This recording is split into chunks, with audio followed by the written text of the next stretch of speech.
मुख्यमंत्री माझी लाडकी बहीण योजनेची ई-केवायसी आता सुरू झालेली आहे। अशात सर्व लाडकी बहिणींना एक प्रश्न पडला असेल, ते म्हणजे ई-केवायसी करण्याकरिता कोणते कोणते कागदपत्रे आपल्याला लागणार आहेत।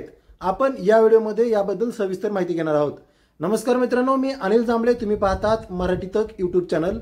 या व्हिडिओवर तुम्ही नवीन असाल, चॅनल अजून सबस्क्राइब केलं नसेल तर चॅनलला सबस्क्राइब करायला विसरू नका, जेणेकरून अशाच प्रकारच्या महत्त्वपूर्ण अपडेटसाठी तुम्हाला इतर कुठेही जावं लागणार नाही। तर सुरुवातीला आपल्याला एक गरज भासते, ती म्हणजे आपल्या आधारला मोबाईल नंबर लिंक असणे खूप गरजेचे आहे।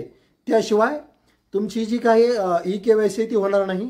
सध्याला बायोमेट्रिकचा जो पर्याय आहे तो इथे दिसत नाही, पुढे येईल, पण सध्या तरी बायोमेट्रिकचा जो ऑप्शन आहे तो दिसत नाही।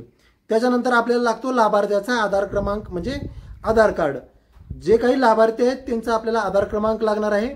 त्याचबरोबर आपल्याला जे काही, आपण समजा तुम्ही जर विवाहित असाल तर तुम्हाला तुमच्या मिस्टर म्हणजे पतीचं आधार कार्ड लागणार आहे आणि त्यांच्या आधारला देखील मोबाईल क्रमांक लिंक असणं आवश्यक असणार आहे। जर तुम्ही अविवाहित असाल तर तुम्ही तुमच्या वडिलाचं नाव दिलं असेल तर तुमच्या वडिलाचं आधार कार्ड तुम्हाला तिथे ई-केवायसी करण्याकरिता लागणार आहे व त्यांच्या देखील मोबाईलला जो काही आधार क्रमांक लिंक असणं आवश्यक असणार आहे। आता लक्षात आलं असेल तुम्हाला गोष्ट, सुरुवातीला आपल्या दोन्ही नंबरला आधार क्रमांक हे लिंक असणं आवश्यक असणार आहे। त्याचबरोबर स्वतःचं आधार कार्ड आपल्याला लागणार आहे।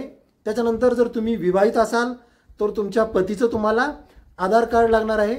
त्याचबरोबर जर तुम्ही अविवाहित असाल तर तुम्हाला तुमच्या वडिलांचं जे काही आधार कार्ड आहे ते आधार कार्ड लागणार आहे। जर तुम्हाला ई-केवायसी करत असताना कोणत्याही प्रकारची अडचण आली तर मला कमेंट बॉक्समध्ये कमेंट करा, मी तुम्हाला त्याबद्दल मार्गदर्शन करणार आहे। ई-केवायसी कशी करायची याबद्दल मी व्हिडिओ बनवलेला आहे, तुम्ही तो व्हिडिओ पाहून तुमची ई-केवायसी जी आहे तुमच्या स्वतःच्या मोबाईलवरून 5 मिनिटांमध्ये पूर्ण करू शकणार आहात। तर व्हिडिओ कसा वाटला तो जरूर कळवा। परत भेटू एक उपयुक्त नवीन माहिती घेऊन, तोपर्यंत जय हिंद, जय महाराष्ट्र।